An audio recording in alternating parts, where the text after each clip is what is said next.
ಇಂದೇ ಡೌನ್ಲೋಡ್ ಮಾಡಿ ಮತ್ತು ನಿಮ್ಮ ನೆಚ್ಚಿನ ಶೋಗಳನ್ನು ಆನಂದಿಸಿ. ಇತ್ತೀಚೆಗಷ್ಟೇ ಎಲ್ಲ ಸರಿ ಹೋಗೋ ಥರ ಇದೆ, ಅವರಿಬ್ರು ಮತ್ತೆ ಒಂದಾಗ್ತಾರೆ ಅನ್ನೋ ಥರ ಇತ್ತು. ಆಮೇಲೆ ಮತ್ತೆ ಏನಾಯ್ತೋ ಗೊತ್ತಿಲ್ಲ. ಆದರೂ ಇಷ್ಟು ವರ್ಷದಲ್ಲಿ ಮತ್ತೆ ನಾನು ಒಂದ್ಸಲ ನೋಡಿಲ್ವಲ್ಲ, ಇದೊಂಥರ ವಿಚಿತ್ರ ಅನ್ನಿಸ್ತಿಲ್ವಾ? ಆದರೆ ವಿಶ್ವ, ಅಮ್ಮ ತೀರ್ಕೊಂಡಿದ್ದ ದಿನ ಅವ್ರ ಮನೆಗೆ ಬಂದಿದ್ರಂತೆ.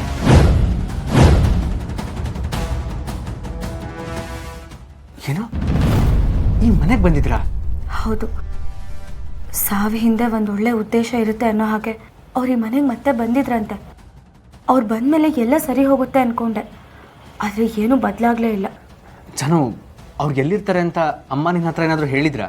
ಇಲ್ಲ ಕಣೋ ವಿಶ್ವ. ಹಾಂ, ಅವರೊಂದಿನ ನನ್ನ ತುಮಕೂರಿಗೆ ಕರ್ಕೊಂಡು ಹೋಗಿದ್ರು. ಅಲ್ಲಿ ತುಂಬ ಬೇಕಾಗಿರೋರು ಇದ್ದಾರೆ ಅಂತ ಹೇಳಿದರು. ಅದು ಅವರೇ ಅನಿಸುತ್ತೆ. ಜಾನು, ನೀನು ತುಮಕೂರು ಸಿಟಿಲಿ ಅಲ್ವಾ ಹುಟ್ಟು ಬೆಳೆದಿದ್ದು, ನಿನಗೆ ಹುಡ್ಕೋದಕ್ಕೆ ಈಸಿ ಆಗುತ್ತೆ. ಹೌದು, ಆದರೆ ಎಲ್ಲಿ ಅಂತ ಹುಡ್ಕೋಕ್ಕಾಗುತ್ತೆ ಹೇಳು? ತುಮಕೂರು ಏನು ಚಿಕ್ಕ ಸಿಟಿನಾ? ತುಂಬ ದೊಡ್ಡೂರು, ಸಾಕಷ್ಟು ಮನೆಗಳಿವೆ, ಎಷ್ಟೊಂದು ಜನ ಇದ್ದಾರೆ. ಆದರೆ ಅಲ್ಲೇ ಹೋದರೆ ಈಸಿ ಆಗ್ಬೋದು. ಬಟ್ ಹೇಗೆ ಹುಡ್ಕೋದು ಜಾನು? ಅವ್ರ ಹೆಸರು ಲಕ್ಷ್ಮಿ ಅನ್ನೋದೊಂದು ಬಿಟ್ಟು ಬೇರೆ ಯಾವ ಡೀಟೇಲ್ಸು ನಮ್ಗೆ ಗೊತ್ತಿಲ್ವಲ್ಲ. ಒಂದು ಕೆಲಸ ಮಾಡ್ಬೋದು ನೋಡು, ತುಮಕೂರಲ್ಲಿ ಯಾರ್ಯಾರು ಇದ್ದಾರೋ ಅವ್ರದ್ದು ಎಲ್ಲರದ್ದು ವೋಟರ್ ಐ ಡಿ ಲಿಸ್ಟ್ನ ತಗೋ. ಆ ಲಿಸ್ಟಲ್ಲಿ ಲಕ್ಷ್ಮಿ ಅಂತ ಯಾರ್ಯಾರಿದ್ದಾರೆ ಅವ್ರದ್ದು ಎಲ್ಲರದ್ದು ಒಂದು ಲಿಸ್ಟ್ ಮಾಡು. ಅದರಲ್ಲಿ ಯಾರಾದರೂ ಒಬ್ಬರು ನಿಮ್ಮ ಅತ್ತೆ ಆಗಿರ್ಬೋದಲ್ವಾ? ಕರೆಕ್ಟ್ ಜಾನು, ಈ ಐಡಿಯಾ ಸೂಪರ್ ಆಗಿದೆ. ನಾನು ಆದಷ್ಟು ಬೇಗ ನಮ್ಮ ಅತ್ತೆನ ಹುಡುಕ್ತೀನಿ. ಈ ಮನೆ ಕರ್ಕೊಂಡು ಬಂದೇ ಬರ್ತೀನಿ.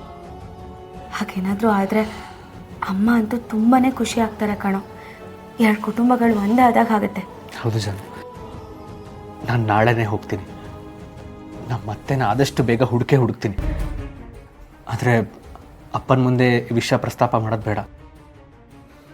ಮೊದಲು ಅವ್ರನ್ನ ಹುಡುಕಿ ಈ ಮನೆಗೆ ಕರ್ಕೊಂಡು ಬರಬೇಕು. ಆದರೆ ಅದಷ್ಟು ಸುಲಭ ಅಂತ ಅನ್ಕೋಬೇಡ. ಅವ್ರನ್ನ ಬರೀ ಹುಡುಕ್ಬಿಟ್ರೆ ಆಗಲ್ಲ. ಅವ್ರನ್ನ ಒಪ್ಪಿಸಿ ಮನೆಗೆ ಕರ್ಕೊಂಡು ಬಂದು ನಿಮ್ಮಪ್ಪ ಇವರು ಒಂದಾಗಬೇಕಲ್ವಾ? ಅದೇ ದೊಡ್ಡ ಕೆಲಸ ಇರೋದು. ಹೌದು, ಮೊದಲು ಅತ್ತೆ ಎಲ್ಲಿದ್ದಾರೆ ಅಂತ ಹುಡುಕ್ತೀನಿ. ಆಮೇಲೆ ಈ ಸಮಸ್ಯೆ ಹೇಗೆ ಬಗೆಹರಿಸೋದು ಅಂತ ಯೋಚನೆ ಮಾಡೋಣ.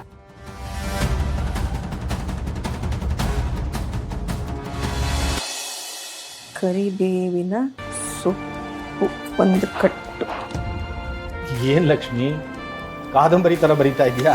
ಅದೇ ರೀ, ಭಾವನಾ ಚಟ್ನಿ ಪುಡಿ ಇದು ಎಲ್ಲ ಲಿಸ್ಟ್ ಕೊಡಮ್ಮ ಹೇಗೆ ಮಾಡಬೇಕು ಅಂತ ಕೇಳಿದ್ಲು. ಅದಕ್ಕೆ ಅದನ್ನು ಬರಿತಾ ಇದ್ದೀನಿ. ನಿನಗೆ ಇಷ್ಟು ವಿವರವಾಗಿ ಚಟ್ನಿ ಪುಡಿ ಬಗ್ಗೆ ಬರೆದ್ರೆ ಒಂದು ಪುಸ್ತಕನೇ ಬರೆದ್ಬಿಡು. ಮಾರಾಟ ಆಗುತ್ತೆ. ಎಷ್ಟೋ ಜನ ಹೆಣ್ಮಕ್ಳಿಗೆ ಚಟ್ನಿ ಪುಡಿ ಮಾಡೋಕ್ಕೂ ಗೊತ್ತಿಲ್ಲ. ರೀ, ಪುಸ್ತಕ ಬರೆಯೋಷ್ಟೆಲ್ಲ ಬುದ್ಧಿವಂತೆ ನಾನಲ್ಲ. ಈ ಥರ ವಿವರವಾಗಿ ಬರೆದ್ರೆ ಅವಳಿಗೆ ಚೆನ್ನಾಗಿ ಅರ್ಥ ಆಗುತ್ತೆ, ಮಾಡೋದಕ್ಕೂ ಸುಲಭ ಆಗುತ್ತೆ ಅಂತ ಬರೆದಿದ್ದೀನಿ.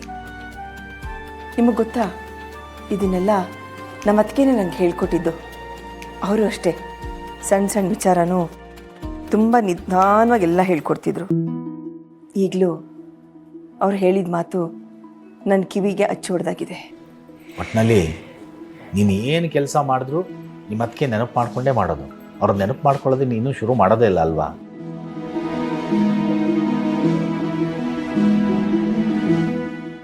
ಹೌದು ರೀ, ನನಗೆ ತಾಯಿ ಜೊತೆ ಕಳೆದ ಕ್ಷಣಗಳು ನೆನಪಿಲ್ಲ. ಹಾಗೆ ಅತ್ತಿಗೆ ಜೊತೆ ಕಳೆದ ಪ್ರತಿಯೊಂದು ಕ್ಷಣನೂ ಮರೆಯೋಕ್ಕಾಗ್ತಾ ಇಲ್ಲ. ನಮ್ಮ ಅತ್ತಿಗೆ ನನಗೆ ತಾಯಿ ಆಗಿದ್ರು, ನಾನು ಅವ್ರಿಗೆ ಮಗಳಾಗಿದ್ದೆ. ನಮ್ಮಿಬ್ಬರು ಬಾಂಧವ್ಯ ಎಷ್ಟು ಜನ್ಮ ಎತ್ತಿದ್ರೂ ಮರೆಯೋದಕ್ಕೆ ಸಾಧ್ಯನೇ ಇಲ್ಲ ಅನ್ಸುತ್ತೆ. ನಿನ್ನ ಮಾತಲ್ಲೇ ಗೊತ್ತಾಗುತ್ತೆ ಲಕ್ಷ್ಮಿ, ನಿಮ್ಮ ಅದಕ್ಕೆ ಮೇಲೆ ನೀನು ಎಷ್ಟು ಅಭಿಮಾನ ಇಟ್ಕೊಂಡಿದ್ಯಾ ಅಂತ. ಇದು ಬರೀ ಅಭಿಮಾನ ಅಲ್ಲ ರೀ, ನಮ್ಮಿಬ್ಬರ ಮಧ್ಯೆ ಇದು ಪ್ರೀತಿ. ಒಂದು ಹೆಣ್ಣು ಮದುವೆ ಆಗಿ ತವ್ರ ಮನೆಯಿಂದ ಗಂಡನ ಮನೆಗೆ ಬಂದು ಸೇರ್ಕೊಂಡ್ಮೇಲೆ ತವರಲ್ಲಿ ತಾಯಿ ಸತ್ತೋದ್ರೆ ಅದ್ರ ಜೊತೆ ತವರಿನ ಎಷ್ಟೋ ಸಂಬಂಧಗಳು ಕಳೆದೋಗುತ್ತೆ. ಆದರೆ ನನ್ನ ವಿಷಯದಲ್ಲಿ ಹಾಗಾಗಲಿಲ್ಲ. ನಮ್ಮ ಅತ್ತಿಗೆ ಇದ್ರಲ್ಲ, ಅವರು ನನಗೆ ತಾಯಿ ಪ್ರೀತಿನ ಕೊಟ್ಟರು. ತವ್ರ ಮನೆಯಿಂದ ಏನೇನು ಕೊಡಬೇಕೋ ಪ್ರತಿ ವರ್ಷ ಅದನ್ನು ಕೊಡ್ತಿದ್ರು. ನನಗಿನ್ನೂ ಮದುವೆ ಆಗದೆ ಇದ್ದಾಗ ಅವ್ರಿಗಿನ್ನೂ ಮಕ್ಕಳು ಹುಟ್ಟಿರಲಿಲ್ಲ. ಅವ್ರಿಗೆ ಮಗು ಹುಟ್ಟಲಿ ಅಂತ ನಾನು ದೇವ್ರ ಹತ್ರ ಕೇಳ್ಕೊತಿದ್ದೆ. ಆ ದೇವ್ರು ಕರುಣಿಸಿ ಒಂದು ಮಗುನ ಕೊಟ್ಟ. ಅದಾದಮೇಲೆ ನಮ್ಮಿಬ್ಬರು ಮದುವೆ ಆಯಿತು. ಆಗಿಂದ ನಮ್ಮಪ್ಪ, ಅಣ್ಣ, ಅತ್ತಿಗೆ ಅವ್ರ ಮಗ ಯಾರನ್ನೋ ಒಟ್ಟಿಗೆ ನೋಡೋ ಸೌಭಾಗ್ಯನೇ ನನಗೆ ಸಿಗಲಿಲ್ಲ. ಯಾಕೋ ಇವತ್ತು ನಿಮ್ಮ ಅದಕ್ಕೆ ನಾನು ತುಂಬ ನೆನಪು ಮಾಡ್ಕೊಳ್ತಾ ಇದೆಯಾ ಅಲ್ವಾ? ಇವತ್ತೊಂದೇ ದಿವಸ ಅಲ್ಲ ರೀ, ಪ್ರತಿಯೊಂದು ಕ್ಷಣನೂ ನಮ್ಮ ಅತ್ತಿಗೆ ನಾನು ಮರೆಯೋದಕ್ಕೆ ಸಾಧ್ಯನೇ ಇಲ್ಲ. ನಾನಿವತ್ತು ಈ ಥರ ಇರೋದಕ್ಕೆ ಅವರೇ ಕಾರಣ. ಅವ್ರು ಹೇಳ್ಕೊಟ್ಟ ಪ್ರತಿಯೊಂದು ಮಾತನ್ನು ನಾನು ಚಾಚು ತಪ್ಪದೆ ಪಾಲಿಸ್ಕೊಂಡು ಬಂದಿದ್ದೀನಿ. ಅವ್ರು ಬದುಕಿದ್ದಾಗ ಫೋನ್ ಮಾಡಿ ಆದರೂ ಮಾತಾಡ್ತಿದ್ದೆ.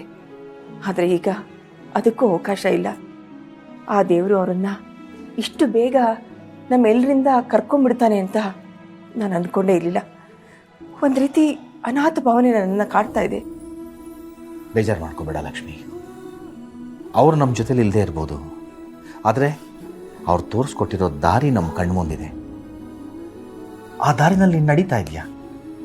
ಅವ್ರು ನಿನ್ನ ನೋಡಿ ನಿನ್ನ ಮಾತು ಕೇಳಿ ಸಂತೋಷ ಪಡ್ತಿರ್ತಾರೆ ಲಕ್ಷ್ಮಿ.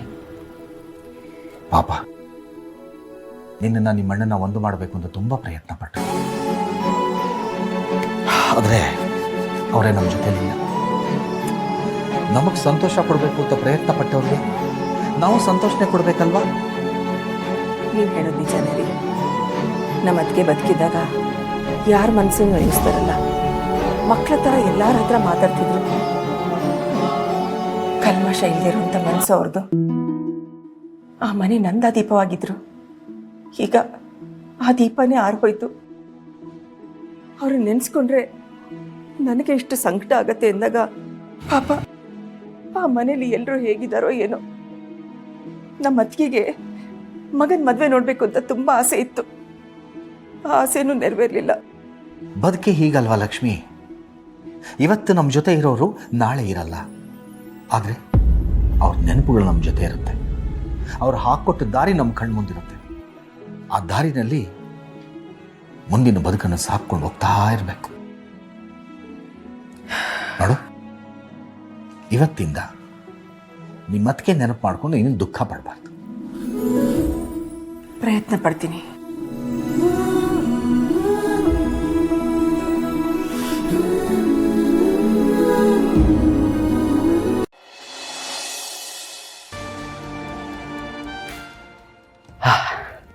Hi baby.